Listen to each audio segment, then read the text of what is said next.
Damai sejahtera di dalam Allah Bapa, pertolongan Tuhan kita Yesus Kristus, dan tuntunan Roh Kudus memenuhi kita semua hari ini, Jumat 23 Januari 2026. Saudara-saudaraku, sebelum kita membaca firman Tuhan dan mendengarkannya, baiklah kita berdoa. Kami memuliakan Engkau ya Allah, sebab kasih setiamu nyata dalam hidup kami. Engkau yang melayakkan kami untuk menghampiri hadirat-Mu. Sebab itu ajarlah kami Tuhan. Demi nama Tuhan Yesus, kami berdoa. Amin. Para pendengar renungan Oasis Fajar, pembacaan Alkitab kita terdapat dalam 2 Tesalonika 1 ayat 3 hingga ayat 8 dalam judul perikop ucapan syukur dan doa. Kami wajib selalu mengucap syukur kepada Allah karena kamu, saudara-saudara, dan memang patutlah demikian, karena imanmu makin bertambah dan kasihmu seorang akan yang lain makin kuat di antara kamu, sehingga dalam jemaat Allah kami sendiri bermegah tentang kamu karena ketabahanmu dan imanmu dalam segala penganiayaan dan penindasan yang kamu derita. Suatu bukti tentang adilnya penghakiman Allah yang menyatakan bahwa kamu layak menjadi warga kerajaan Allah. Kamu yang sekarang menderita karena kerajaan itu. Sebab memang adil bagi Allah untuk membalaskan penindasan kepada mereka yang menindas kamu dan untuk memberikan kelegaan kepada kamu yang ditindas dan juga kepada kami pada waktu Tuhan Yesus dari dalam sorga menyatakan dirinya bersama-sama dengan malaikat-malaikatnya dan kuasanya di dalam api yang bernyala-nyala, dan mengadakan pembalasan terhadap mereka yang tidak mau mengenal Allah dan tidak mentaati Injil Yesus Tuhan kita. Kelayakan yang diperhitungkan, ini judul renungan kita pada hari ini. Ayat penekanan pada ayat kelima, suatu bukti tentang adilnya penghakiman Allah yang menyatakan bahwa kamu layak menjadi warga kerajaan Allah, kamu yang sekarang menderita karena kerajaan itu.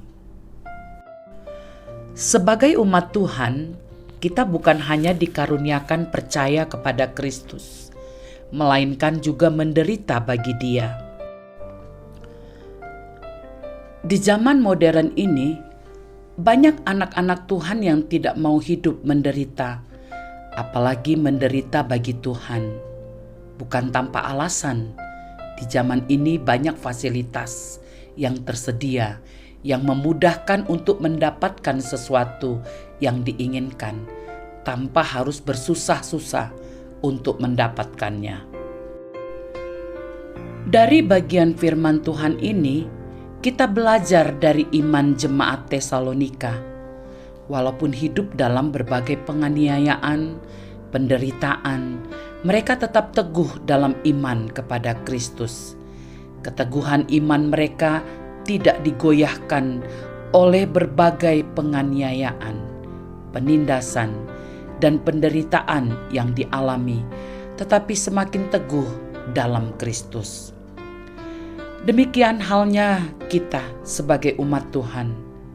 Ketika diperhadapkan pada berbagai penderitaan dan rupa-rupa persoalan hidup ini, kita tetap teguh dalam iman percaya kepada Kristus.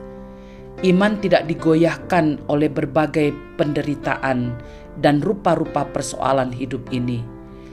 Bila teguh iman dalam kesetiaan kepada Kristus, dalam setiap penderitaan, Tuhan akan memperhitungkannya.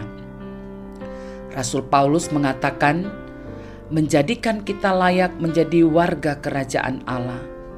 Suatu bukti tentang adilnya penghakiman Allah yang menyatakan bahwa kamu layak menjadi warga kerajaan Allah. Kamu yang sekarang menderita karena kerajaan itu. Oleh sebab itu, kita tidak perlu takut dengan berbagai penderitaan, penindasan, dan rupa-rupa persoalan hidup ini. Setiap umatnya yang menderita bagi Kristus layak diperhitungkan. Artinya, tidak ada yang sia-sia ketika mengambil bagian dalam penderitaan Kristus. Janji firman-Nya dalam Wahyu 2 ayat 10b berkata, "Hendaklah engkau setia sampai mati, dan aku akan mengaruniakan kepadamu mahkota kehidupan." Penegasan. Umat Tuhan yang taat akan penderitaan Kristus layak diperhitungkan Allah menjadi warga kerajaan-Nya. Saudara-saudaraku, mari kita berdoa. Ya Tuhan, kuatkan kami dalam penderitaan bagi Kristus, agar tetap setia dan layak menjadi warga kerajaan-Mu. Dalam Kristus Yesus kami berdoa. Amin. Saudara-saudaraku, inilah uraian renungan dari firman Tuhan pada hari ini. Tuhan memberkati kita semua. Amin.